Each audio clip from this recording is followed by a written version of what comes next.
మరి యవన ప్రాయానికి వచ్చినప్పుడు మరి యవనేచ్ఛల నుంచి మనం దూరం కావాలని దేవుని వాక్యం సెలవిస్తుంది. కనుక మరి దేవుని పిల్లలమైనటువంటి మనము మరి దేవుని వరకు బ్రతకాలని దేవుడు ఆశిస్తున్నాడు. నీ పక్కవారితో చెప్పండి, నీ పట్ల దేవుడు ఒక ప్రణాళిక కలిగి ఉన్నాడు.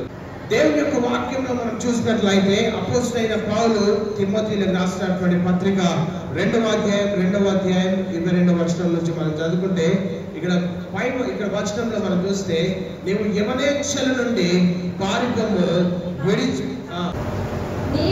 నీవు యవనేచ్ఛల నుండి పారిపోము, పవిత్ర హృదయులై ప్రభువులకు ప్రార్థన చేయ వారితో కూడా నీ విశ్వాసమును ప్రేమను సమాధానము వెంటాడు సరిపోతుంది. దేవుని యొక్క వాక్యంలో మనం చూసినట్లయితే మరి అపోస్తలుడైనటువంటి పౌలు యవనస్తుడైనటువంటి తిమోతికి మరి రాస్తున్నటువంటి మాటలు మనం చూసినట్లయితే ఈ వాక్య భాగంలో మనం స్పష్టంగా చూస్తే మరి ఇక్కడ యవనేచ్ఛలు అనే పదాన్ని మనం చూస్తూ ఉంటున్నాము.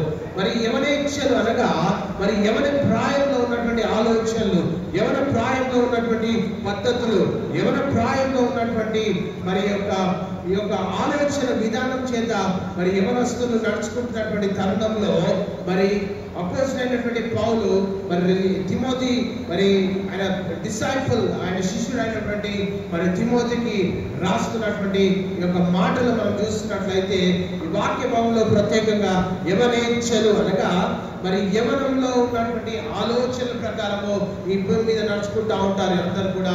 మరి ఈ దేవుని యొక్క వాక్యంలో మనం చూసినట్లయితే మరి వీటన్నిటి నుండి యవన ప్రాయంలో కలిగే ఆలోచనలు, అది ఆలోచనలు అయితేనేమి, మరి ఇంకా వేరే అలవాట్లు అయితేనేమి, వేరే పద్ధతులు అయితేనేమి, అవన్నిటి నుండి దూరంగా ఉండాలని మరి అపోస్తలుడైనటువంటి పౌలు మరి తిమోతికి హెచ్చరిస్తూ ఉంటున్నాడు.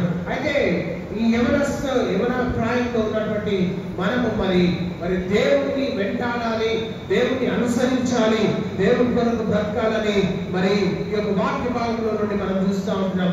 అంతేకాకుండా మరి పవిత్ర హృదయములై ప్రభువునకు ప్రార్థన చేయి వారితో కూడా నీతిని, విశ్వాసమును, ప్రేమను, సమాధానమును వెంటాడు మరి దేవుని వాక్యంలో మనం చూస్తున్నాం. ఈ వాక్యంలో మనం స్పష్టంగా చూసినట్లయితే ఈ వాక్యంలో నుండి మనం నేర్చుకోవాల్సింది ఏంటంటే దేవుని మీదనే మనం ఆధారపడాలని ఈ వాక్యం సెలవిస్తా ఉంది. ఎందుకంటే ఈ వాక్యంలో ఒక మాటను మనము స్పష్టంగా చూస్తే పవిత్ర హృదయులై అంటే నీ వాక్యము ఏ వాక్యం అయితే నీకు బోధిస్తుందో, ఏ వాక్యం అయితే నీకు చెప్పబడుతుందో, ఏ వాక్యంలో నువ్వైతే ఎదుగుతున్నావో, ఆ వాక్యం ఎప్పుడైతే వింటావో, ఆ వాక్యం కొరకు నువ్వు ఎప్పుడైతే బ్రతుకుతావో దేవుని యొక్క ఆ ఆలోచన మనలోకి వస్తాయి. వాక్యం మీద మన జీవితాన్ని నిర్మించుకోవాలి. ఎందుకంటే ఈ లోకంలో చెడు ఉంది, ఈ లోకంలో పాపం ఉంది, ఈ లోకంలో దేవునికి ఇష్టం లేని అన్ని విషయాలు కూడా ఈ లోకంలోనే ఉన్నాయి. కనుక మనం దేవుని యొక్క వాక్యంలో మనం ఎప్పుడైతే నిలబడతామో, దేవుని యొక్క వాక్యం మీద ఎప్పుడైతే మన జీవితాన్ని నిర్మించుకుంటామో, అప్పుడు దేవునిలో ఉన్నటువంటి గుణగణాలన్నీ కూడా మనలో ఒక అపోస్తలుడైనటువంటి పౌలు తిమోతిని ముందుగానే హెచ్చరిస్తున్నాడు. ఎందుకంటే లోకంలో పాపం ఉంది, లోకంలో చెడు ఉంది, లోకంలో వ్యసనాలు ఉన్నాయి, లోకంలో అనేక చెడు పనులన్నీ కూడా లోకంలో ఉన్నాయి. అయితే మనం ఎప్పుడైతే దేవుని అనుసరిస్తామో, ఎప్పుడైతే దేవుని కొరకు బ్రతుకుతామో, ఎప్పుడైతే క్రీస్తును సాదృశ్యంగా తీసుకొని మనం క్రీస్తు కొరకు బ్రతుకుతామో అప్పుడు మాత్రమే ఆ పవిత్రత వస్తుంది. ఎందుకంటే ఆయన పరిశుద్ధుడు కనుక ఆయన ఆరాధించేవారు కూడా, ఆయన వెంబడించేవారు కూడా, ఆయన అనుసరించేవారు కూడా, ఆయనతో సహవాసంలో ఉండేవారు కూడా మరి ఆయనలో ఉన్నటువంటి గుణగణాలను మరి అనుసరించి మరి బ్రతుకుతారనే దేవుని యొక్క లేఖన భాగాల్లో మనం చూస్తున్నాం. అయితే దీంట్లో ఇంకొక మాటను మనం స్పష్టంగా చూసినట్లయితే మన సహవాసము ఎవరితో, నీ పక్క వాళ్ళు అడగండి, నీ సహవాసము ఎవరితో ఉంది? నీ సహవాసము ఎవరితో ఉండాలంటే నీ సహవాసము ఆత్మీయులతో నీ సహవాసం ఉండాలి. నీ సహవాసము ప్రార్థన చేయ వారితో ఉండాలి. నీ సహవాసము భక్తి గల వారితో ఉండాలి. నీ సహవాసము పవిత్రమైన హృదయం గల వారితో ఉండాలి. నీ సహవాసము ఆత్మీయతలో ఎదిగే వారితో ఉండాలి. ఎందుకంటే అవిశ్వాసులతో మనకు పొత్తు లేదని దేవుని వాక్యం సెలవిస్తుంది. కనుక మరి ఎందుకంటే పవిత్రమైన హృదయంతో పరిశుద్ధులతో మనం ఎప్పుడైతే సహవాసం కలిగి ఉంటామో ఆ నీతి మనలోకి వస్తుంది, ఆ విశ్వాసము మనలోకి వస్తుంది, ఆ సమాధానము మనలోకి వస్తుందని మరి అపోస్తలుడైనటువంటి పౌలు గారు మరి తిమోతిని హెచ్చరిస్తున్నటువంటి మాటలు చూస్తున్నాం. అయితే ఈ మధ్యాహ్నకాల సమయంలో మనం ఇక్కడ ఈ ప్రత్యేకమైనటువంటి కూడికను మనం పెట్టుకుంటున్నాం. ఇక్కడ యంగ్ జనరేషన్ ఫర్ క్రైస్ట్ అంటే ఈ యొక్క యవ్వనాన్ని మనం దేవుడికి ఇవ్వాలి. అంటే ఆ యవ్వన జీవితంతో నీ యవ్వనాన్ని ఎప్పుడైతే దేవుడికి ఇస్తామో ఆ యవ్వన జీవితం ద్వారా దేవుడి నామానికి మహిమపరుస్తాం. లోకంలో చూస్తే చెడు అలవాట్లు ఉన్నాయి, లోకంలో చూస్తే వ్యసనాలు ఉన్నాయి, లోకంలో చూస్తే పాపం ఉంది. అయితే నీకు వాక్యం విత్తబడుతున్నటువంటి ఏ వాక్యం అయితే నీకు విత్తబడుతుందో ఆ వాక్య ప్రకారం నువ్వు జీవించినప్పుడు మాత్రమే దేవుడి నామానికి మహిమ వస్తుంది. అందుకనే 119 కీర్తన 9వ వచనంలో మనం చూస్తే యవనస్తులు దేని చేత తమ నడకను శుద్ధిపరచుకుంటున్నాడు. యవనస్తుల గురించి రాయబడినటువంటి ఈ వాక్యంలో మనం చూసినట్లయితే యవనస్తులు దేని చేత తమ నడకను శుద్ధిపరచుకుంటారు. మరి దేని చేత నడకను శుద్ధిపరచుకుంటారు? సినిమాలు చూస్తేనా, లేకపోతే సినిమా పాటలు పెట్టినా, లేకపోతే మరి లోకాన్ని వెంబడిస్తేనా, లేకపోతే లోకాచారాలు పాటిస్తేనా, లోక పద్ధతులను అనుసరిస్తేనా, లేకపోతే లోకంలో ఉన్న లేటెస్ట్ ట్రెండ్స్ ఫాలో అవుతానా? దేని చేత మన నడత శుద్ధిపరచుకుంటామంటే లేఖన భాగంలో చెప్తుంది ఏంటంటే నీ వాక్యమును బట్టి ఎప్పుడైతే దేవుని వాక్యము నీలో ఉంటుందో ఆ వాక్యము దేవుని వైపు నడిపిస్తుంది, ఆ వాక్యము పరిశుద్ధత వైపు నడిపిస్తుంది, ఆ వాక్యము సత్యము వైపు నడిపిస్తుంది, ఆ వాక్యము జీవము వైపు నడిపిస్తుంది. ఒకవేళ దేవుని వాక్యం నీలో లేకపోతే నీ జీవితం అంతా కూడా సాతాను ఎటు నడిపిస్తాడు అటువైపే వెళ్తుంది. కనుక వాక్యం చెప్తుంది ఏంటంటే నీ వాక్యమును బట్టి దాన్ని జాగ్రత్తగా చూచుకున్నట చేతనే కదా. అందుకని మన యవ్వన ప్రాయం అంతా కూడా దేవుని వాక్యంలో ఎదగాలని దేవుడు కోరుకుంటున్నాడు. మన యవ్వన జీవితం అంతా కూడా దేవునికి సమర్పించుకొని దేవుని ఆత్మ చేత కట్టబడి దేవుని వాక్యం చేత నిర్మించబడి దేవుని కొరకు బ్రతకాలని బైబిల్లో మరి ఆదికాండం మొదలుకొని ప్రకటన గ్రంథం వరకు కూడా అనేక విషయాలలో యవ్వనాన్ని గురించి రాయబడింది. కనుక మనం ఈ లోకంలో దేన్ని అనుసరిస్తుంటున్నాం. చాలా మంది యవ్వన జీవితంలో మనం చూసినట్లయితే అనేకులు కూడా మరి సినిమాలకు అడిక్ట్ అవుతా ఉంటారు, వ్యసనాలకు అడిక్ట్ అవుతా ఉంటారు, మరి వ్యసనాలకు బానిసలు అవుతా ఉంటారు, చెడు అలవాట్లకు బానిసలు అవుతా ఉంటారు. కానీ నీ జీవితం ఎప్పుడైతే దేవుని వాక్యం వైపు నడిపించబడుతుందో, దేవుని వాక్యం ప్రకారము నిర్మించబడుతుందో అప్పుడు నీ జీవితము దేవుడు ఒక నెక్స్ట్ లెవెల్ కు తీసుకెళ్తాడు. ఆ నెక్స్ట్ లెవెల్ ఏంటంటే ఆ పరిశుద్ధమైనటువంటి జీవితాన్ని దేవుడికి అనుగ్రహిస్తాడు. కనుక 37వ వచనంలో మనం చూస్తే ఇక్కడ వాక్యంలో మనం చూసినట్లయితే 37వ వచనం, వ్యర్థమైన వాటిని చూడకుండా నా కన్నులను త్రిప్పివేయండి. ఇక్కడ చూస్తే యవనస్తులను అడుగుతా ఉంటున్నాడు, మన కన్నులు వేటిని చూస్తూ ఉంటున్నాయి? మన కన్నులు సినిమాలను చూస్తున్నామా, వ్యర్థమైన వాటిని చూస్తున్నామా, అశ్లీలమైన వాటిని చూస్తున్నామా? దేవుని వాక్యం చెప్తుంది ఏంటంటే కీర్తనకారులు రాస్తున్నటువంటి మాటలు మనం చూస్తే వ్యర్థమైన వాటిని చూడకుండా నా కన్నులు త్రిప్పివేయను. ఇక్కడ ఎంతమంది యవన బిడ్డలు ఉన్నారు, ఎంతమంది దేవుని అనుసరిస్తున్నారు, ఎంతమంది దేవుని కొరకు బ్రతుకుంటున్నారు, ఎంతమంది దేవుని కొరకే జీవిస్తుంటున్నారు? నీ జీవితంలో నీ కన్నులు, నీ యొక్క జీవితము ఎవరి కొరకు ప్రయాసపడుతుంది? దేవుని వాక్యంలో చూస్తే మనం అడిక్ట్ దేంటైతే ఉంటున్నాం. చూస్తే మనం చాలా మంది యవనస్తులను చూస్తుంటాం. దేని చూస్తుంటాం మనం? చాలా మంది కూడా సినిమాలు చూస్తుంటారు, చాలా మంది కూడా చెడు అలవాట్లకు బానిస అవుతా ఉంటున్నాం. ఇవన్నీ మనలో ఉంటే దేవుని నామానికి మహిమ రాదు. కనుక వాక్యము నీ జీవితాన్ని ప్రభావితం చేస్తుంది. పక్కవారితో చెప్పండి, దేవుని వాక్యము నీ జీవితాన్ని ప్రభావితం చేస్తుంది. కనుక దేవుని యొక్క వాక్యంలో మనం చూసినట్లయితే దేవుని వాక్యం నీలో ఉన్నప్పుడు మాత్రమే నీ నడత శుద్ధి చేయబడుతుంది. ఏంటిదా ఆ శుద్ధి అంటే ఆ వాక్యము ఆ ప్రభువే, ఆ వాక్యము దేవుడే అంటుంది. కనుక మరి దేవుని వాక్యాన్ని నువ్వు జాగ్రత్తగా చూసుకుంటే ఆ వాక్య ప్రకారము నువ్వు జీవిస్తావు. ఈరోజు ఎంతో మందిని చూస్తుంటున్నాం, దేని ప్రకారం జీవిస్తుంటున్నాం, మనం దేన్ని అనుసరిస్తుంటున్నాం, ఎవరి కొరకు బ్రతుకుతుంటున్నాం, ఎవరి కొరకు మనం జీవిస్తుంటున్నాం? దేవుని వాక్యం సెలవిస్తుంది ఏంటంటే దేవుని వాక్యాన్ని అనుసరిస్తేనంట నీ నడత శుద్ధి చేయబడుతుంది. కనుక యవన బిడ్డలుగా మనం ఉంటా ఉంటున్నాం, యవన ఇచ్చల వైపు విడిచిపెట్టాలని దేవుని వాక్యం సెలవిస్తుంది. లోకంలో ఉన్నవన్నీ కూడా విడిచిపెట్టాలి. అప్పుడు మాత్రమే మీ జీవితంలో ఫలీకృతం అవుతుందని లేఖన భాగాల్లో మనం నేర్చుకుంటున్నాం. అంతేకాకుండా ఇక్కడ వ్యర్థమైన మాట, వ్యర్థమైన వాటిని అని రాయబడింది. ఏంటిదయ్యా వ్యర్థమైన వాటిని? వ్యర్థమైన కనుక నీ జీవితము దేని చేత ప్రభావితమవుతుంది? నువ్వు చెప్పండి భగవంతుడు, నువ్వు ఏది చూస్తావో అదే నిన్ను అట్రాక్ట్ చేస్తుంది. ఏం చూస్తుంది? అందుకనే లేఖన భాగాలు చెప్తుంది ఏంటంటే, వ్యర్థమైన దానిని చూడకుండా నా కన్నులను త్రిప్పివేయను. చూసారా, ఈ కన్నులు దేన్ని చూడాలి? నీ బట్టి చూస్తే దేన్ని చూడాలని కన్నులు? దేవుని వాక్యాన్ని చూడాలి. దేవుని వాక్యంలో ఒక దగ్గర చెప్పబడింది, ఏమంటుంటే పరిశుద్ధత లేకుండా ఎవరు కూడా ప్రభువును చూడలేరు. నేను దేవుని వెంబడించాలనే ఆశ కలిగిన వారు ఎవరైనా ఉన్నారా? నేను దేవుని కొరకు బ్రతకాలనే ఆశ కలిగిన వారు ఎవరైనా ఉన్నారా?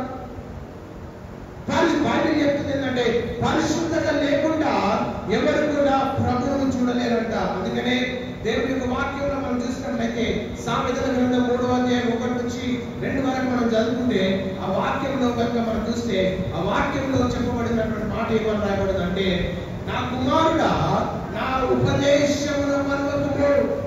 దేవుని యొక్క వాక్యం సెలవిస్తుందంటే ఆయన ఉపదేశాన్ని మరవద్దు, దేవుని వాక్యాన్ని మర్చిపోవద్దు, దేవుని పవిత్రతను మర్చిపోవద్దు, దేవుడు నీ జీవితం పట్ల చేసినటువంటి ఆ త్యాగాన్ని మర్చిపోకూడదు. ఎవరిని అనుసరించి బ్రతుకుతున్నాం ప్రియ దేవుని సంగమా? ఎవరి కొరకు మనం జీవిస్తూ ఉంటున్నాం? ఎవరి కొరకు మనం బ్రతుకుతూ ఉంటున్నాం? దేవుని యొక్క వాక్యంలో కనుక మనం చూస్తే నా ఉపదేశమును మరవకుము. దేవుడు చెప్పే మాటలను ఏంటిదయ్యా ఉపదేశం అంటే నీ చేతిలో ఉన్న వాక్యమే ఆయన ఉపదేశము. ఏంటిదయ్యా ఉపదేశం అంటే దేవుని వాక్యమే ఆయన ఉపదేశం. అంతేకాకుండా నా ఆజ్ఞలను హృదయపూర్వకంగా కైకొనాలి. దేవుని వాక్యాన్ని, దేవుని ఆజ్ఞలను హృదయపూర్వకంగా కైకొనాలని లేఖన భాగాలు చెప్తుంది. ఎందుకు కైకొనాలి? ఎందుకు కైకొనాలి? భగవాన్ అడగండి, ఎందుకు కైకొనాలమ్మా? అడగండి, భగవాన్తో మాట్లాడండి. ఎందుకు కైకొనాలి చెప్పాలి. ఎందుకు కైకొనాలి? దేవుని యొక్క వాక్యంలో నేను చెప్తున్నా ఎందుకు కైకొనాలంటే 5వ వచనంలో రాయబడింది ఏంటంటే, లేకపోతే రెండవ వచనం చదువుకుందాం. అవి దీర్ఘాయువులు సుఖ జీవముతో గడుచు సంవత్సరములు శాంతిని నీకు కలుగజేయును. ఏమిస్తాడంట? దేవుని వాక్యాన్ని, దేవుని ఆజ్ఞలను కైకొంటే ఏమిస్తాడంట? దేవుడు ఆరోగ్యాన్ని ఇస్తాడంట. దీర్ఘాయువు అంటే ఎక్కువ ఆయుష్. ఎంతమంది కావాలి ఎక్కువ ఆయుష్? ఎంతమంది కావాలి ఎక్కువ ఆయుష్?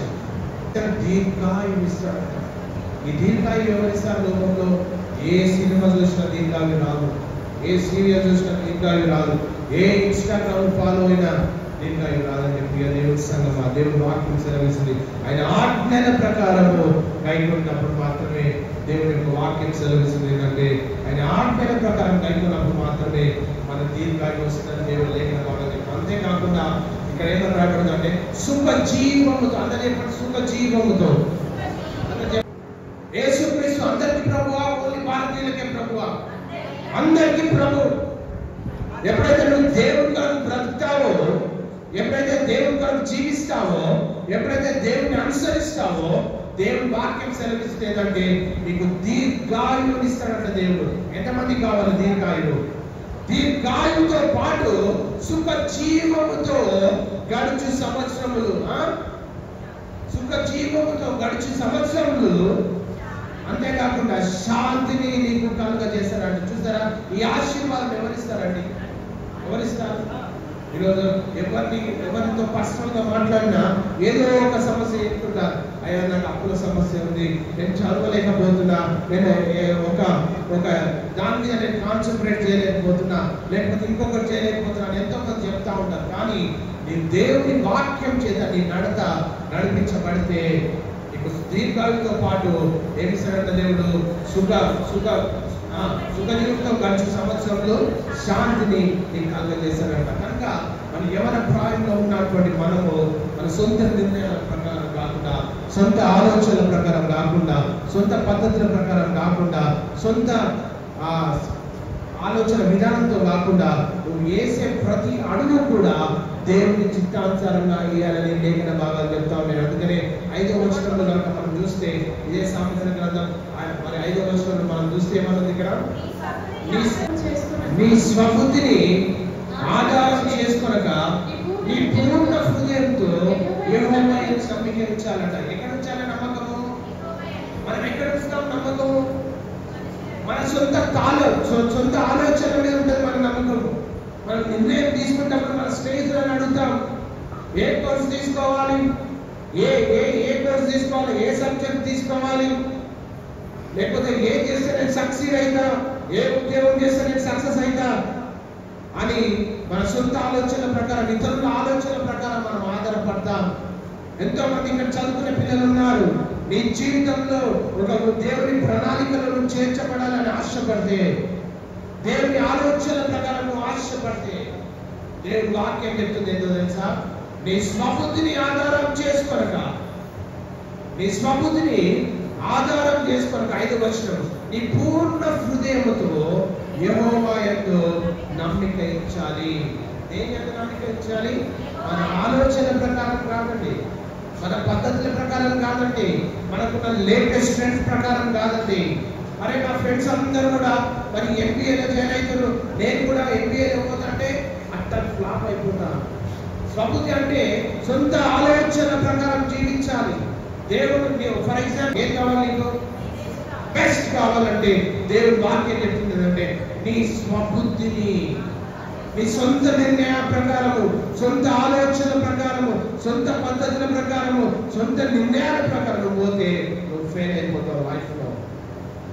దేవుని వాక్యం సెలవిస్తుంది ఏంటంటే నీ స్వబుద్ధిని ఆధారం చేసుకొనక నీ పూర్ణ హృదయంతో యెహోవా యందు నమ్మిక ఉంచాలి. ఎందుకు నమ్మిక ఉంచాలంటే, అంతేకాకుండా 6వ వచనంలో మనం చూస్తే నీ ప్రవర్తన, ఎవరి ప్రవర్తన? నీ ప్రవర్తన అంతటి యందు ఆయన అధికారములకు ఒప్పుకోవాలి. కంప్లీట్ గా మనం ఏం చేయాలంటే దేవునికి సబ్మిట్ కావాలి. చెప్పండి పక్కవాళ్ళతో, నువ్వు కంప్లీట్ గా దేవునికి సబ్మిట్ కావాలి. ఎప్పుడైతే నువ్వు కంప్లీట్ గా సబ్మిట్ అవుతావో అప్పుడు దేవుడు నీ యొక్క లైఫ్ ను టేక్ ఓవర్ చేసి అప్పుడు నీ జీవితాన్ని నడిపిస్తాడు. దేవుడి వాక్యంలో చూస్తే నీ ప్రవర్తన అంతటి యందు ఆయన అధికారానికి ఒప్పుకోను.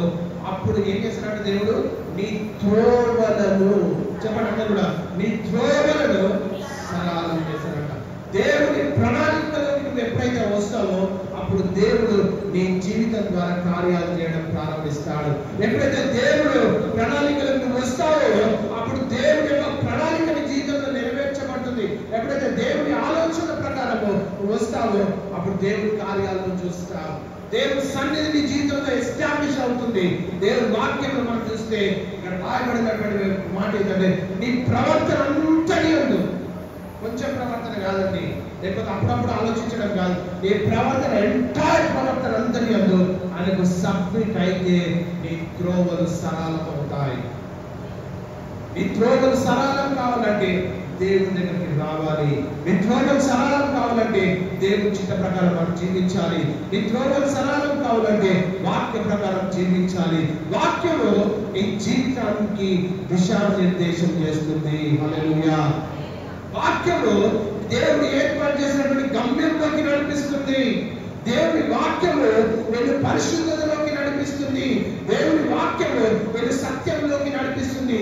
దేవుని వాక్యము నిన్ను నీతివంతంగా బ్రతికేటట్టు చేస్తుంది. ఎంతమంది చెప్తారు నేను నీతివంతంగా బ్రతకాలి? దేవుని యొక్క వాక్యం చెప్తుంది ఏంటంటే ఆయన కంప్లీట్ గా మనం సరెండర్ అయినప్పుడు మాత్రమే దేవుని యొక్క కార్యం చూస్తున్నాం. 15వ వచనం చదువుతాం.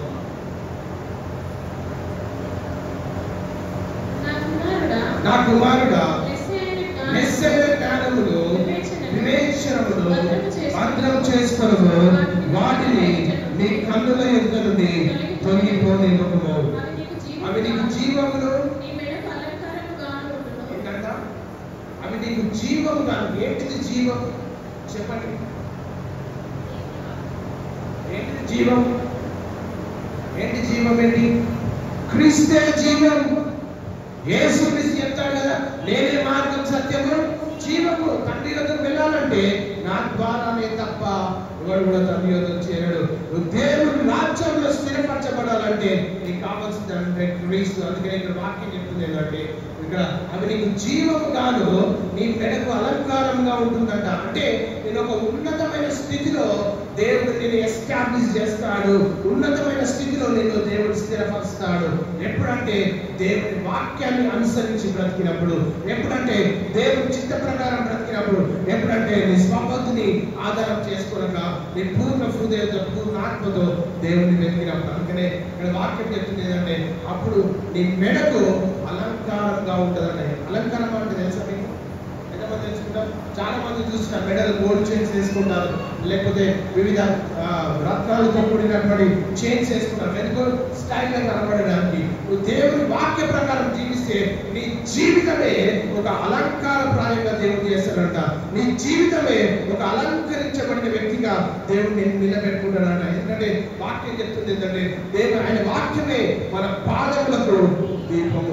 చెప్పబడి దేవుని మహిమపరచాం. దేవుని వాక్యం సెలవిస్తుంది ఏంటంటే 23వ వచనంలో మనం చూసినట్లయితే అప్పుడు నడిపించేటప్పుడు నీ పాదము త్రొట్టిలేదంట. ఎప్పుడంట? అప్పుడు నీ మార్గము మనం వెళ్ళే మార్గం అంతా కూడా సురక్షితంగా ఉంటుందంట. ఎంతమంది చెప్తారండి నేను పోతున్నప్పుడు నాకు కష్టాలు వస్తున్నాయి, నేను నడుస్తున్నప్పుడు నా జీవిత యాత్రలో నేను వెళ్తున్నప్పుడు అనేక శ్రమలు వస్తున్నాయి, బాధలు వస్తున్నాయి, వేదనలు వస్తున్నాయి. ఎంతమంది చెప్పగలుగుతారు? ఇక్కడ ప్రతి ఒక్కరు కూడా ఏదో ఒక సమస్య చెప్తా ఉంటారు. కానీ దేవుని వాక్య ప్రకారము మరి నువ్వు జీవిస్తానంట, నీ మార్గమున నువ్వు సురక్షితంగా నడుస్తావంట. ఎప్పుడు నడవగలుగుతాం సురక్షితంగా? ఎప్పుడు జీవిస్తాం సురక్షితంగా? అంటే దేవుడు నీకు తోడై ఉన్నప్పుడు. ఎప్పుడు నడుస్తావు నువ్వు సురక్షితంగా? దేవుడు నీ చేయి పట్టి నడిపించినప్పుడు. అందుకని దేవుడు వాక్యం సెలవిస్తుంది ఏంటంటే నీ పాదం ఎప్పుడు కూడా త్రొట్టిలదంటే కింద పడిపోదు. దేవుడు వాక్యం సెలవిస్తుంది ఏంటంటే 24వ వచనంలో చూస్తే పండుకొన్నప్పుడు నీవు భయపడదు, నీ పరువుని సుఖముగా నిద్రిస్తావు. అందుకని అడిగిన నేను ఫస్ట్ క్వశ్చన్ ఏంటంటే ఎంతమంది కంటి నిండా నిద్రపోతున్నారు? దేవుని చిత్త ప్రకారం మనం జీవిస్తే సుఖముగా నిద్రిస్తామంట. బాధ లేకుండా, కష్టం లేకుండా, కన్నీళ్ళు లేకుండా, సమస్యలు లేకుండా. యవ్వన ప్రాయం నుండి ఆయన కాలిని మోస్తే దేవుడు నీ జీవితంలో ఒక ఉన్నతమైన స్థితికి వేస్తాడు, నడిపిస్తాడు. లోకంలో చూస్తే అనేక ఆశలు ఉంటాయి. మన ఫ్రెండ్స్ అందరూ కూడా అనేక ఆశల వైపు నడిపిస్తారు. మన ఫ్రెండ్స్ ఏం చేస్తే మనకు అవే చేయాలని ఆశపడతాం. బైబిల్ ఏం చెప్తుంది తెలుసా? మనం ఎవరితో సహవాసం కలిగి ఉండాలని మనం నేర్చుకుంది ఎవరితో? ప్రార్థన చేయి వారితో సహవాసం కలిగి ఉండాలి. ఈరోజు నీ సహవాసం ఎవరితో ఉంది? నువ్వు ఎవరితో జీవిస్తున్నావు? నీ ఆత్మీయమైన సహవాసం ఎవరితో ఉంది? లేకపోతే లోక సహవాసం ఎవరితో ఉంది? అందుకనే ప్రసంగి గ్రంథంలో మనం చూసినట్లయితే మరి ప్రసంగి గ్రంథంలో 11వ అధ్యాయం 9వ వచనంలో చూస్తే ఏమన్నదంటే ఇక్కడ ఎవరుడా నీ యవ్వనమందు సంతోషపడాలంట. ఏంటంట? యవ్వన కాలంలో ఉన్నప్పుడు ఏం చేయాలంట? సంతోషపడు. ఏంటిది ఆ సంతోషం? సినిమాలు చూడడం సంతోషం, చెడు అలవాట్లకు బానిస అవ్వడం, లేకపోతే సిగరెట్ తాగడం, మందు తాగడం. చాలా మంది ఎంజాయ్ చేస్తూ ఉంటారు లైఫ్ లో. వాక్యం చెప్తుంది ఎవరుడా నీ యవ్వనమందు సంతోషపడము, నీ యవ్వన కాలమందు నీ హృదయం సంతృష్టిగా ఉండనిమ్ము. నీ కోరిక చొప్పున. ఏ చొప్పున? ఎవరి కోరిక చొప్పున? మన కోరిక చొప్పున ఎంజాయ్ చేయమని దేవుడు చెప్తాడు కదా. చేయకుండా మాత్రమా? దేవుడు చెప్తాడు ఏం చేయాలంట? సంతోషపడాలంట. ఎవరి కాలమందు నీ హృదయము సంతృష్టిగా ఉండనేమో. నీకు ఏ నష్టం చేయమని దేవుడు వాక్యం చెప్తుందా? నీ కోరిక చొప్పున నీ దృష్టి యొక్క ఇష్ట ప్రకారము నడుచుకో. దేవుడు వాక్యం చెప్తే నడుచుకో.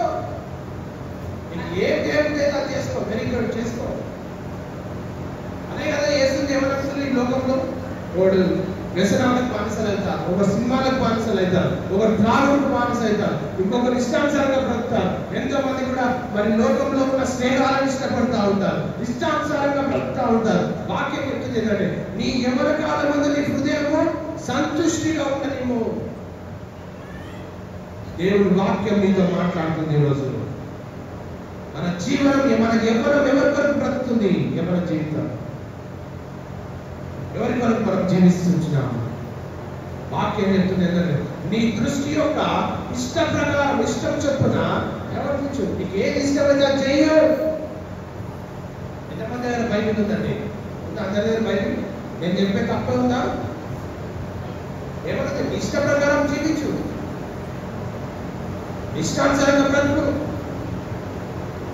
నీకు ఏ అలవాటు చేయకపోతే అలవాటు చెయ్యు. అదే కదా చేస్తున్నారు లోకంలో యవనస్తులు, మనుషులు అందరూ కూడా. దేవుడు వాక్యం చెప్తుంది ఏంటంటే అయితే అయితే చెప్పండి, అయితే గట్టిగా చెప్పాలి, తాపెగిరిపోవాలి. అయితే వినబడింది. అయితే వీటన్నిటిని బట్టి దేవుడు నిన్ను తీర్పులోనికి తీసుకొస్తాడంట. నువ్వు ఏం చేస్తున్నావో జాగ్రత్త. మనం యవ్వన స్థితిలో దేనికి అలవాటు పడుతున్నాం, దేని ప్రకారం జీవిస్తున్నాం, నీ వ్యసనాలు ఏంటిది, నీ స్నేహాలు ఏంటిది, నీ పద్ధతులు ఏంటిది, నీ జీవన విధానం ఏంటి? యవ్వనస్తులో ఉన్నప్పుడు అన్ని బెస్ట్ అనిపిస్తాయి, మనకు అన్ని సంతోషించదగినవి ఉంటాయి. ప్రేమ, ఎందుకంటే మన ఫ్రెండ్స్ కూడా అట్లాంటివి చేస్తారు, మనం కూడా అట్లాంటివి చేయాలి. చూస్తున్నా, దేవుడు చూస్తున్నా, తల్లిదండ్రులు చూస్తున్నా, బంధువులు చూస్తున్నా, ఇరుగు పొరుగు వారు చూస్తున్నా, మన స్నేహితులు చూస్తున్నా. చేయవలసినవన్నీ కూడా చేస్తాము. దేవుని వాక్యం సెలవిసిన అందరూ జాగ్రత్తగా వినాలి. నీ దృష్టి యొక్క ఇష్టం చొప్పున ప్రవర్తించు. ఆ రీతిగానే ప్రవర్తిస్తా ఉంటాం అందరం కూడా. దేవుని వాక్యం సెలవిస్తుంది ఏంటంటే అయితే వీటన్నిటిని బట్టి దేవుడు నిన్ను తీర్పులో తెచ్చునని జ్ఞాపకం చేసుకోండి. ఈ లోకంలో ఏది అనుభవించినా దాన్ని దేవుడు తీర్పులో తీసుకొస్తాడు. నీ క్రియలు మంచివైనవి సరే, చెడ్డమైనవి సరే. ఎవరి కొరకు మనం జీవిస్తున్నాం ప్రియ దేవుని సంగమా? ఎవరి కొరకు మనం బ్రతుకుతున్నాం? ఎవరి కొరకు మన ఆత్మీయ స్థితి ఈ లోకంలో ఉంది? దేవుని వాక్య ప్రకారం నువ్వు జీవిస్తే, దేవుని వాక్యాన్ని అనుసరిస్తే, దేవుని వాక్యం కొరకు నువ్వు బ్రతికితే ఆ వాక్యము నిన్ను ప్రభు వైపు నడిపిస్తుంది. నీ స్వబుద్ధిని ఆధారం చేసుకొని ఇష్టానుసారంగా బ్రతికితే అది నిన్ను లోకం వైపు నడిపిస్తుంది. నేను అడుగుతున్న ప్రశ్న, నువ్వు ప్రభు వైపు నడవాలని ఆశపడుతున్నావా? లోకం వైపు నడవాలని ఆశపడుతున్నావా? దేవుని వాక్యం సెలవిస్తుంది ఏంటంటే 2 యోహాను మనం అక్కడ వెళ్తే లోకము ధనాశ కత్తించిపోతున్నది, కానీ దేవుని చిత్తాన్ని ఎవరైతే నెరవేరుస్తారో వారు మాత్రమే నిరంతరం నిలుస్తారంట. 15 నుంచి చదువుతారు. ఈ లోకంలో ఉన్న వాటిని ఆయనను ప్రేమింపకుడి. మనం దేన్ని ప్రేమిస్తున్నాము ఈరోజు? లోకంలో ఉన్నదాన్ని ప్రేమిస్తున్నాం. లోకంలో ఏముందంట? దేవుని వాక్యం సెలవిస్తుంది, లోకంలో ఉన్న వాటిని ప్రేమించవద్దు. లోకంలో ఉన్నదాన్ని ప్రేమిస్తే చదవమా, ఎవడైనా లోకంలో ప్రేమించిన తండ్రి ప్రేమ వానిలో ఉండదు. లోకంలో ఉన్నదంతయు అనగా నేత్రాశ, శరీరాశయు, జీవపు డంబమునై తండ్రి వలన పుట్టినవి కాదు, కానీ అవి లోక సంబంధమైనవే. అవి దేవుని చొచ్చటి కాదండి. ఇవన్నీ మనలో ఉంటే వీటన్నిటితోటి మనము దేవుణ్ణి మహిమపరచలేము. అందుకనే లేఖన భాగాలు చెప్తుంది ఏంటంటే, కింది వచ్చిన చదవమ్మా, లోకము దాని ఆశయు గతించిపోతుంది. చూసారా? లోకము దాని ఆశ, లోకంలో ఉన్న ఆశలన్నీ కూడా గతించిపోతున్నాయంట. దేవుని చిత్తాన్ని ఎవరు నెరవేరుస్తారు? ఎవరు నెరవేరుస్తారు దేవుని చిత్తాన్ని? అంటే దేవుని వాక్య ప్రకారం బ్రతికేవారు, దేవుని చిత్త ప్రకారం బ్రతికేవారు. దేవుని వాక్య ప్రకారం బ్రతికేవారంట. ఏం చేస్తారంట? అక్కడ నిరంతరము నిలుస్తారంట. ఆ నిరంతరము నిలిచే స్థానంలో నువ్వు ఉండాలని ఆశపడుతున్నావా? ఎంతమంది చెప్తారు, నేను నిరంతరం ఉండే స్థానంలో నేను ఎప్పుడు ఉండాలి దేవునితో? చెప్పగలుగుతారా? ధైర్యంగా చెప్పగలుగుతారా? నేను నిరంతరం నిలిచే స్థానంలో దేవునితో ఉండాలి అని చెప్పేవారు. ఒకసారి మీ చేతి దేవుని వాక్యం సెలవిస్తుంది ఏంటంటే, లోక ప్రకారం మనం బ్రతికితే, లోకాశల ప్రకారం మనం జీవిస్తే మనం లోకం గతించిపోయినట్టే మనం కూడా గతించిపోతాం. ఒకవేళ నిరంతరం దేవుని చిత్తాన్ని నెరవేరిస్తే, చిత్త ప్రకారం బ్రతికితే నిరంతరము నిలిచే స్థానంలో, ఆయన ఏ స్థానంలో ఈ క్షణంలో ఆ స్థానంలో నువ్వు కూడా ఉంటావు. దేవుడు ఆయన ఉన్న స్థానంలో నేను నిలబెట్టుకుంటాడు. అక్కడ ఎవరు ఉంటారో తెలుసా? నీతిమంతులు ఉంటారు. అక్కడ ఎవరు ఉంటారో తెలుసా? పరిశుద్ధులు ఉంటారు. అక్కడ ఎవరు ఉంటారో తెలుసా? దేవుని చిత్త ప్రకారం బ్రతికిన వారు. జీవిస్తే దేవుని రాజ్యానికి చేర్చబడతాం. అందుకనే ఇక్కడ వాక్యం చెప్తుంది ఏంటంటే, యవనుడా నీ యవ్వనమందు సంతోషపడము, నీ యవన కాలమందు నీ హృదయం సంతుష్టిగా ఉండనిమ్ము, నీ కోరిక చొప్పునను నీ దృష్టి యొక్క ఇష్టం చొప్పునను ప్రవర్తించుము. చాలా మంది అట్లనే ఎంజాయ్ చేస్తున్నారు లైఫ్ అంతా కూడా. ఎవరు చూస్తారు? ఎవరు చూడాలి? లైఫ్ అంతా కూడా ఆ రీతిగానే ఎంజాయ్ చేస్తున్నారు. అయితే వీటన్నిటిని బట్టి దేవుడు నిన్ను తీర్పులోనికి తీసుకొస్తాడు. అది జ్ఞాపకం చేసుకొని పనులు చేయాలంట. లేఖన భాగం చెప్తా ఉన్నాయి. 10వ వచనంలో చూస్తే, లేత వయస్సులో నడి ప్రాయంలో గతించిపోవునవి కనుక నీ హృదయములో నుండి వ్యాకులమును తొలగించుకొనుము, నీ దేహము చెరుపు దానిని తొలగించుకోవాలి. ఈరోజు నేను ఏది పాడు చేస్తుందో, ఏ వ్యసనం నేను ఇబ్బంది పెడుతుందో, ఏ అలవాటు నేను ఇబ్బంది పెడుతుందో, ఏ చూపు నేను ఇబ్బంది పెడుతుందో, ఏది నేను ఇబ్బంది పెడుతుందో దాని అంతటా కూడా ఏం చేయాలంట? తొలగించుకోవాలి. నీ దేహమును చెరుపు దానిని తొలగించుకోవాలంట. లేఖన భాగం చెప్తా ఉన్నాయి. నీ యవ్వన జీవితాన్ని దేవుని కొరకు వాడని చెప్పండి పక్కవారితో. నీ యవ్వన జీవితము దేవునికి ఇవ్వు. దేవుని కొరకు బ్రతికినప్పుడు మాత్రమే నీ యవ్వన జీవితం ద్వారా దేవుని నామానికి మహిమ. అందుకనే మరి దావీదు కూడా ఒకనొక సందర్భంలో మరి ప్రార్థన చేస్తుంటాడు. ఏంటంటే మరి 53వ కీర్తన 10వ వచనంలో మనం చూస్తే ఇక్కడ ఏమని రాయబడిందంట? 53వ కీర్తన 10వ వచనంలో మనం చూస్తే ఇక్కడ రాయబడినటువంటి మాట ఏంటంటే, దేవా నాయందు శుద్ధ హృదయం కలగజేయము, నా అంతరంగంలో స్థిరమైన మనసును నూతనంగా పుట్టించుము. ఏమంటుంది అక్కడ? దేవా నాశకు శుద్ధ హృదయం కలగజేయము. ఎందుకు ప్రార్థిస్తున్నాడు? దావీదు తెలుసా మీకు ఎవరు? దావీదు తెలుసా ఎవరు? దావీదు రాజు, దేవుని చేత పట్టాభిషేకం చేయబడినటువంటి రాజు, దేవుని చేత అభిషేకింపబడిన రాజు, దేవుడు ఆయన స్వహస్తాలతో ఏలుకున్నటువంటి రాజు, ఇశ్రాయేలు ప్రజలను నడిపించడానికి దేవుడే ఏర్పాటు చేసినటువంటి రాజు. ఆయన దేవుని చేత అభిషేకింపబడిన వ్యక్తి ప్రార్థిస్తున్నాడు. ఎందుకో తెలుసా? నాకు శుద్ధ హృదయం కలగజేయము, నా అంతరంగంలో స్థిరమైన మనసును నూతనంగా పుట్టించు. అంటే హృదయంలో అనేక ఆలోచనలు కలవు.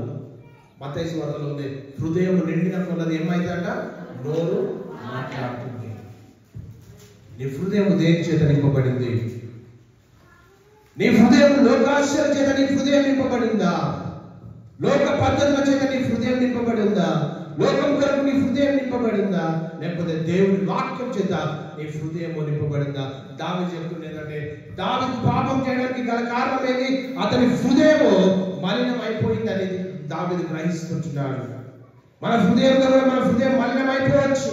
అందుకే దావీదు దేవుని పాదాల చేత చేరి పరిశుద్ధమైనటువంటి హృదయం కొరకు దావీదు ప్రార్థిస్తూ ఉంటున్నాడు. ఈరోజు నువ్వు ప్రార్థించగలుగుతావా?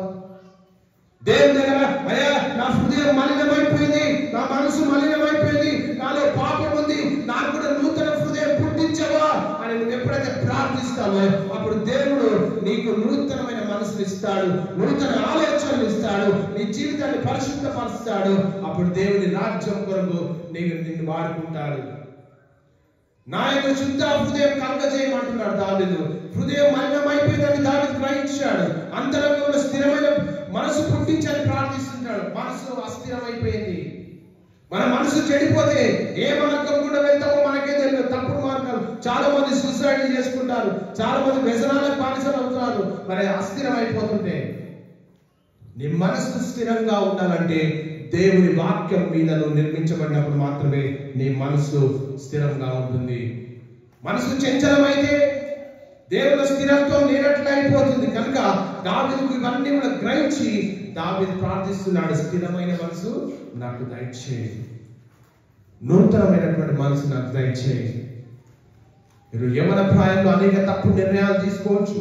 తప్పుడు ఆలోచన ప్రకారం వెళ్ళొచ్చు, లోకాన్ని ప్రేమించవచ్చు, లోకంలో ఉన్న వాటిని ఒక్కోసారి అనుసరించవచ్చు. కానీ ఒక వెసులుబాటు, దేవుని తట్టు తిరిగితే ఆయన నీ తట్టు తిరుగుతాడు.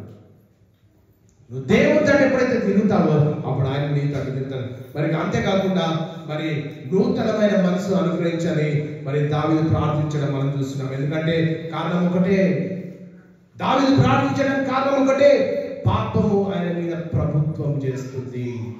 ఈ పాపం ఎప్పుడైతే ప్రభుత్వం చేస్తుందో అప్పుడు మన జీవితం మలినమైపోతుంది. దావీదు పట్టించుకునేది తన మనుషులకు ఎలా కనిపిస్తున్నాడో అని కాదు, కానీ అంతరంగం స్థితి ఏ రీతిగా ఉందో దేవుల్లో అది చూస్తున్నాడు. దావీదు ఏ రీతిగా పాపం చేసిందో తెలుసా అందరికీ? అదే దావీదు దేవుడు ఏమన్నాడు తెలుసా? ఈయన నా హృదయానుసారుడు. ఎందుకన్నాడండి దేవుడు? దావీదుని ఎందుకన్నాడు? నేను నా హృదయానుసారుడు. బైబిల్లో ఆదికాండం మొదలు పెడితే ప్రకటన గ్రంథం వరకు ఎంతో మంది దైవజనులు ఉన్నారు, ఎంతో మంది దేవుని సేవకులు ఉన్నారు, ఎంతో మంది బలమైన ప్రవక్తలు ఉన్నారు. చిన్న ప్రవక్తలు, పెద్ద ప్రవక్తలు, అపోస్తులు, పాస్టర్స్, ఎవాంజలిస్టులు అంతమంది ఉన్నారు. ఒక దావీదును మాత్రమే దేవుడు ఈయన నా హృదయానుసారుడు. వావ్! ఎందుకన్నాడు? యథార్థమైన హృదయంతో దేవునిలో ఆయన అంతరంగంలో నుండి దేవుని దగ్గర దావీదు ప్రార్థిస్తున్నాడు. ఈరోజు నువ్వు ప్రార్థించగలుగుతావా దావీదు చేసినట్టు? నీ మనసు నూతనపరచబడాలి. అయ్యా, ఈ లోకాన్ని ప్రేమిస్తున్నా, ఈ లోకాశలను ప్రేమిస్తున్నా, లోక పద్ధతులను అనుసరిస్తున్నా, లోకంలో అందరూ పోయినట్టు నేను కూడా పాపాన్ని వెంటాడుతున్నా. అయ్యా, నాకు కూడా స్థిరమైన మనసు దయచేయి. నాకు కూడా నా మనసు కూడా మలినమైపోయింది, నా హృదయం మలినమైపోయింది. నేను కూడా నా అంతరంగంలో స్థిరమైన మనసు దయచేయాలి. ఎప్పుడైతే నువ్వు ప్రార్థిస్తావో అప్పుడు దేవుడు నీ జీవితాన్ని, నీ హృదయాన్ని నూతన పరుస్తాడు. తన అంతరంగ స్థితి ఎట్లుందో మాత్రమే ఆయన చూస్తున్నాడు. దేవుడితో నీ అంతరంగ స్థితి ఏ విధంగా ఉంది? మనం అనుకుంటాం, ఎవరు చూస్తున్నారు? మనం ఫోన్లో మాట్లాడేది ఎవరు చూస్తున్నారు? మనం చేసే పనులు ఎవరు చూస్తున్నారు అనుకుంటాం. కానీ ఆయన కన్నులు ప్రతి స్థలం మీద, ప్రతి వ్యక్తి మీద నిరంతరం సంచరిస్తూనే ఉంటాయి. యవనేచ్ఛ, అందుకనే అపోస్తలుడైన పౌలు తిమోతికి ముందుగానే హెచ్చరిస్తున్నారు, యవనేచ్ఛల నుండి పారిపో, దూరంగా జీవించు. ఎందుకంటే ఆ యవనేచ్ఛలు నిన్ను సాతాను మార్గంలో నడిపిస్తాయి. అదే నువ్వు దేవుని వాక్యాన్ని అనుసరిస్తే ఆయన పవిత్రమైన హృదయం దేవుడు నీకు ఇచ్చి స్థిరమైన మనసు దేవుడు నీకు ఇస్తాడు. యోసేపు యవన జీవితంలో మనం చూస్తే ఒకరింటిలో దాసుగా చేరి మరి జీవిస్తున్నటువంటి తరుణంలో మరి పోతీఫర్ భార్య ఆయన ఇబ్బంది పెట్టడం మనకు తెలుసు. కానీ యోసేపు దేని కొరకు నిలబడ్డాడు తెలుసా? నీతి కొరకు నిలబడ్డాడు. ఆయన ముందు ఎగ్జాక్ట్ గా ఆయన ముందు దాకా వచ్చింది ఆయన చేయవలసిన కార్యం. కానీ యోసేపు దేని కొరకు నిలబడ్డాడు తెలుసా? దేవుని భయము ఆయనలో కలిగి ఉంది కనుక అక్కడ నుండి పారిపోయాడు యోసేపు. ఈరోజు శోధనలు జయించే స్థితిలో ఉన్నామా? జయించలేని స్థితిలో ఉన్నామా? దేవుని వాక్యం సెలవిస్తుంది ఏంటంటే, యవ్వన వయసులో దేవుని పరిశుద్ధంగా అప్పగించిన వ్యక్తి ఎవరైనా ఉన్నారంటే యోసేపు మాత్రమే. నీ యవ్వన జీవితాన్ని ఎవరి కొరకు ఇస్తున్నావు? నీ యవ్వన ప్రాయాన్ని దేని కొరకు బ్రతుకుతున్నావు? నువ్వు తల్లిదండ్రులకు ఇష్టడుగా బ్రతుకుతున్నావా? లేకపోతే నీవు ఇష్టడుగా బ్రతుకున్నావా? ఇష్టరాలుగా బ్రతుకుతున్నావా? లోకాన్ని ప్రేమిస్తున్నావా? నీ జీవితం ఎటువైపు వెళ్తుంది? దావీదు బాల్య దినముల నుండే దేవుని యందు భయభక్తులు కలిగి జీవించాడు. తన ప్రతి పరిస్థితిలో దేవుని మీద ఆధారపడ్డాడు. దావీదు మరి యెషై ఇంట్లో ఉన్న సహోదరులందరూ కూడా మరి సౌలు రాజ్యంలో పనిచేయడానికి అక్కడ వెళ్తున్నప్పుడు వారి తండ్రికి అప్పగించిన బాధ్యత, మరి దావీదుకి ఏమో బాధ్యత అప్పగించాడు? గొర్రెల కాపరిగా దేవుడు ఏర్పరిచాడు. ఆ చిన్న స్థితిలో కూడా దావీదు దేవునితో నమ్మకంగా ఉన్నాడు. ఆ దావీదు తండ్రితో నమ్మకంగా ఉన్నాడు. ఈ రోజు నేను అడుగుతున్న ప్రశ్న, నీ దేవునితో నమ్మకంగా ఉన్నావా? నీ తండ్రి తల్లిదండ్రులతో నమ్మకంగా ఉన్నావా? నీ యవ్వన జీవితం ఎక్కడ పోతుంది? నీ యవ్వన ప్రాయం ఎక్కడ పోతుంది? దావీదు ప్రార్థిస్తుంటే, నూతనమైన మనసు నాకు దయచేయి, నూతన హృదయం నాకు దయచేయి, నూతన ఆలోచన నాకు దయచేయి. దేవుని వాక్యము నీ పాదములకు దీపం వస్తుంది. దీపం ఎప్పుడైతే నువ్వు దేవుని మీద ఆధారపడతామో అప్పుడు దేవుని కార్యాలను చూడగలుగుతావు. లోకాన్ని ప్రేమిస్తే, లోకాశల వైపు నువ్వు వెళ్ళినట్లయితే నువ్వు ఏం కూడా నువ్వు ఈ భూమి మీద నువ్వు సాధించలేవని. దేవుడి కొరకు బ్రతకాలని దేవుడు ఆశిష్టపడుతున్నాడు. అందుకనే ప్రసంగి గ్రంథంలో 11వ అధ్యాయంలో 1 నుంచి మనం చదువుకున్నట్లయితే ఇక్కడ వాక్యం ఏం చెప్తుందంటే,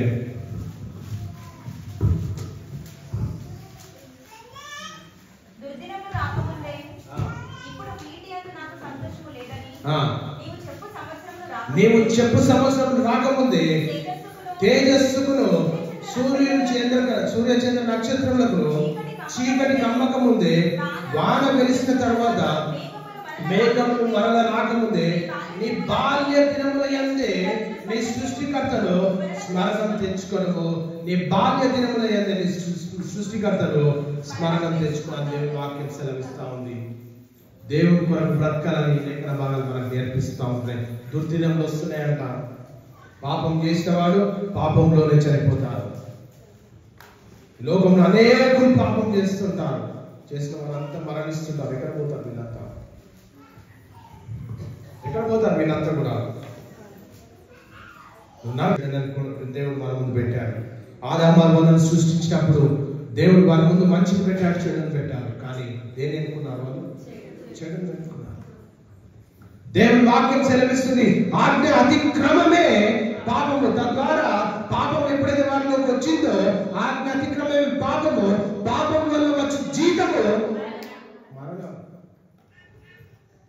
ఆ పాపమైన మనసుతోటి దేవుని రాజ్యానికి మనం చేరలేము. ఆ పాపమైనటువంటి ఆలోచనతోటి దేవుని రాజ్యంలో మనం స్థిరపరచబడలేము. నీ మనసు నూతనపరచబడాలి. నీ మనసు పవిత్రపరచబడాలి. నీ మనసు దేవుని వాక్య ప్రకారం జీవించాలి. నీ మనసు దేవుని కొరకు బ్రతకాలి. నీ జీవితము దేవుని వాక్యం మీద నిర్మించబడినప్పుడు మాత్రమే నీ జీవితం ద్వారా దేవుని నామానికి మహిమ.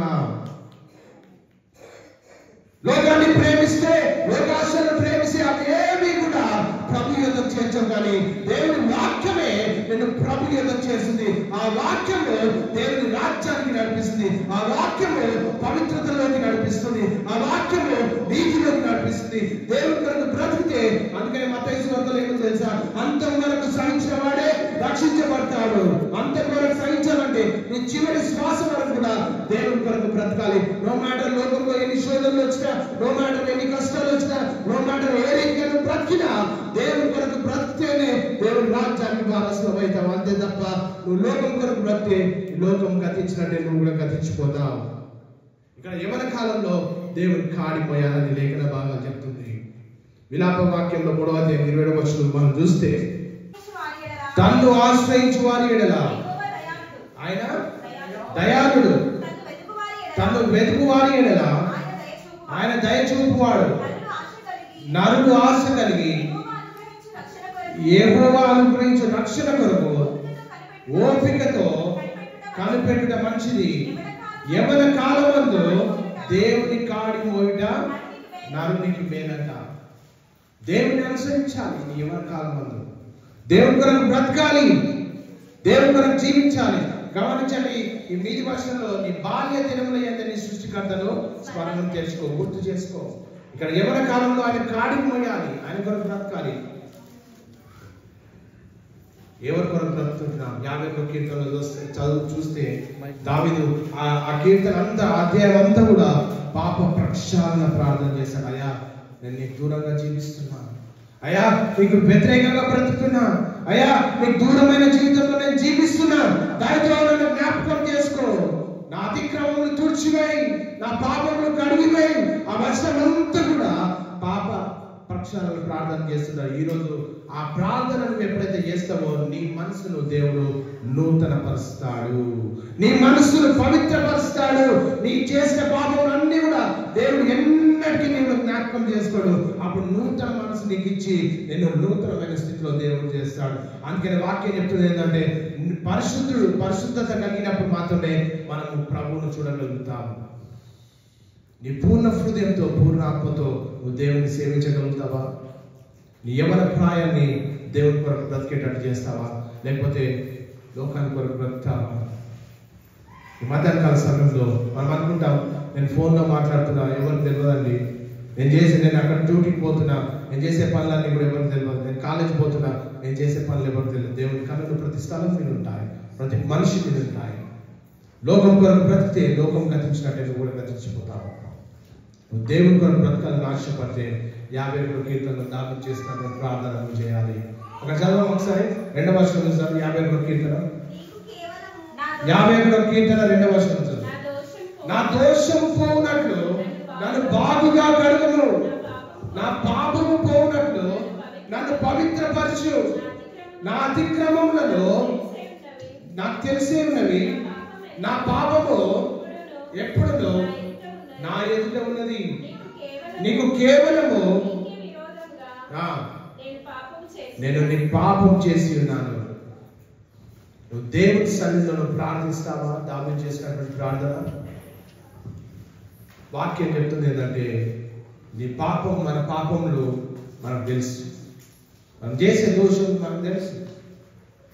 దావీదు రాజై ఉండి అభిషిక్తుడైంది, దేవుడి చేత ఏర్పాటు చేయబడిన దాసుగా ఉండి మనం ప్రార్థిస్తున్నాం. అదే దావీదు అంత పెద్ద వ్యక్తి ప్రార్థన చేస్తున్నాం. ఈరోజు మన పరిస్థితి ఏంటి? ఎవరి కొరకు జీవిస్తున్నాం? ఎవరి కొరకు బ్రతుకుతున్నాం? వాక్యం చెప్తుంది, యవనస్తులు దేని చేత తమ నడక శుద్ధిపరచుకుందరు. దేని చేత శుద్ధిపరచుకుంటాం? సినిమాలు చూస్తేనా, లేకపోతే సీరియల్స్ చూస్తేనా, లేటెస్ట్ ట్రెండ్ ఫాలో అయితేనా? దేని చేత శుద్ధిపరచుకుంటాం మనం? మన నడక దేవుని వాక్యం బట్టి కదా, దాన్ని జాగ్రత్తగా చూస్తేనే తప్పే కదా. నీ యవ్వన జీవితాన్ని దేవుని కొరకు ఇస్తావా? నీ యవ్వన జీవితాన్ని దేవుని కొరకు అర్పించుకొని, అయ్యా నేను నీ కొరకు పరిశుద్ధమైన జీవితాన్ని జీవిస్తావా, నేను నీ కొరకు యథార్థమైనటువంటి జీవితాన్ని నేను జీవిస్తానని ఎప్పుడైతే ఒక తీర్మానం చేసుకుంటావో అప్పుడు దేవుడు నీకు పవిత్రమైన మనసు ఇస్తాడంట. అప్పుడు దేవుడు నీకు నూతనమైన మనసు ఇస్తాడంట. దావీదు ఏమంటాడు? నూతనమైన మనసు నాకు, స్థిరమైన మనసు నాకు దయచేయమంటున్నాడు. ఈరోజు ఆ ప్రార్థనలు చేసినట్లయితే దేవుడు నీ జీవితంలో గొప్ప కార్యాలు చేస్తున్నాడు. అందుకని నా కుమారుడా నా ఉపదేశమును మరవకుము, నా ఆజ్ఞలను హృదయపూర్వకంగా గైకొనాలి. ఎప్పుడైతే హృదయపూర్వకంగా గైకొంటావో అప్పుడు నీ జీవితానికి ఆయన స్టీరింగ్ పట్టుకొని ఆయన ముందుకు నడిపిస్తాడు. దేవుడు ఏర్పాటు చేసినటువంటి గమ్యంలోకి దేవుడిని నడిపిస్తాడు. నీ ప్రణాళికను దేవుడు స్థిరపరచాలి. నీ స్వబుద్ధిని ఆధారం చేసుకొని నువ్వు జీవితంలో వెళ్తే మనం లోకంలో చెతికిన పడిపోతాం. ఆయన చిత్త ప్రకారం మనం నడుచుకున్నప్పుడు మాత్రమే దేవుని వాక్యం చెప్తుంది. సామెతల గ్రంథంలో మనం ఒకసారి జ్ఞాపకం చేసుకుందాం. నీ స్వబుద్ధిని ఆధారం చేసుకొనక నీ పూర్ణ హృదయంతో యెహోవా యందు నమ్మిక ఉంచాలి. నీ ప్రవర్తన అంతటి యందు ఆయన అధికారంలో ఒప్పుకొని అప్పుడు ఆయన నీ త్రోవలను సరళం చేస్తాయి. నీ త్రోవలు సరళం చేయబడాలంటే ఆయన అధికారానికి ఒప్పుకోవాలి. ఈ మధ్యాహ్నకాల సమయంలో ఈ యవనస్తుల కూడికలో దేవుడు మన వైపు చూస్తున్నాడు. మనం ఏం చేస్తున్నామో దేవుడు తెలుసు. ఆయన కన్నులు ప్రతి ఒక్క వ్యక్తి మీద ఉన్నాయి. లోకాన్ని విడిచిపెట్టి, లోకంలో దేనైతే ప్రేమిస్తున్నామో దాన్ని విడిచిపెట్టి దేవుని వాక్యం వైపు తిరుగుదామా? ఈరోజు దేవుని కొరకు బ్రతకాలని ఒక తీర్మానం చేసుకుందామా? ఈరోజు మధ్యాహ్నకాల సమయంలో దావీదు చేసినటువంటి ప్రార్థనలు చేసినట్లయితే దేవుడు నీకు నూతనమైన మనసు ఇవ్వబోతున్నాడు. ఒక 2 నిమిషాలు అందరం కళ్ళు మూసుకుందాం. ఆ నూతనమైన మనసు నీకు రావాలి అంటే, నూతనమైనటువంటి ఆలోచన నీకు రావాలంటే, పవిత్రమైన హృదయం నీకు రావాలంటే అందరం కూడా కళ్ళు మూసుకుందాం. ఒక 2 నిమిషాలు దావీదు చేసినటువంటి ప్రార్థన మనం చేద్దామా? అయ్యా నూతనమైన మనసు నాకు దయచేయదేవా, నూతనమైనటువంటి ఆలోచనలు నాకు దయచేయదేవా. అయ్యా ఇన్ని రోజులు నేను లోకాన్ని ప్రేమించిన, ఇన్ని రోజులు లోకంలో ఉన్న వాటిని ప్రేమించిన, పాపాన్ని ప్రేమించిన ప్రభా. అయ్యా లోకంలో అనేక లేటెస్ట్ ట్రెండ్స్ నేను ఫాలో అయిన ప్రభా. ఈ వాక్యాన్ని నేను దూరపరిచిన ప్రభా. అయ్యా ఏదో ఒక నామకారణమైనటువంటి ఒక క్రైస్తవంలో నామకారణమైనటువంటి విశ్వాస జీవితంలో ఇన్ని రోజులు నేను బ్రతికిన ప్రభా. అయా యవనస్తుల కూడికలో అయా నువ్వు నాతో మాట్లాడినందుకు వందనాలు చెల్లిస్తున్నాం. నా స్వబుద్ధిని ఆధారం చేసుకోనక పూర్ణ హృదయంతో పూర్ణ ఆత్మతో ఆయన నీ వైపు నేను తిరుగుతున్నా ప్రభా. అయా అందరూ స్వరాలు నింపి దేవుని సన్నిధిలో నీ హృదయాంతరంగంలో నుండి దేవుని సన్నిధిలో ప్రార్థించు. నీ హృదయాంతరంగం నుండి దావీదు చేసిన ప్రార్థనలు చేస్తే దేవుడు నీకు నూతన మనసు ఇవ్వబోతున్నాడు, నూతన ఆలోచన నీకు ఇవ్వబోతున్నాడు, స్థిరమైన మనసు నీకు ఇవ్వబోతున్నాడు. ఎవరు కూడా ఎక్కడక్కడ చూడాల్సిన అవసరం లేదు. కళ్ళు మూసుకొని దేవుని సన్నిధిలో ప్రార్థించు. లోకాన్ని ప్రేమిస్తే లోకం గతించిపోయినట్టే నువ్వు కూడా గతించిపోతావు. ఆ పరిస్థితి రాకముందే, దుర్దినం రాకముందే దేవుని సన్నిధిలో ప్రార్థించు. దేవుని చేయాలని ఆశపడుతున్నా. అయా లోకాన్ని ప్రేమించానయ్యా, నూతన మనసు నాకు దయచేయి, నూతన ఆలోచన నాకు దయచేయి. దావీదు చేసిన ప్రార్థన నేను కూడా చేస్తుంటున్నాను ప్రభా. యవనేచ్ఛల నుండి పారిపోమన్నావు ప్రభా. పవిత్రమైన హృదయంలో ప్రభువును ప్రార్థన చేయడంతో సావాసం కలిగి ఉండమన్నావు ప్రభా. అయ్యా నా మనసు నూతన పరచు ప్రభా. నీ హృదయాంతరంగంలో నుంచి నువ్వు ప్రార్థన చేస్తే నీ కుడి హస్తాన్ని చూపెట్టు. నేను నీ కొరకు ప్రార్థించాలని ఆశపడుతున్నా. ఎవరైతే ప్రార్థించారో మీ కుడి హస్తాన్ని చూపించండి. ఎవరైతే ప్రార్థించారో మీ కుడి హస్తాన్ని చూపించు. దేవుని సన్నిధిలో నీ నూతనమైన మనసు దేవుడు ఇవ్వబోతున్నాడు. నూతన ఆలోచన దేవునికి ఇవ్వబోతున్నాడు. నీ కుడి హస్తాన్ని చూపించు. కుడి హస్తాన్ని చూపించండి. నువ్వు నీ దేవుడు నీ ప్రవర్తన అంతటి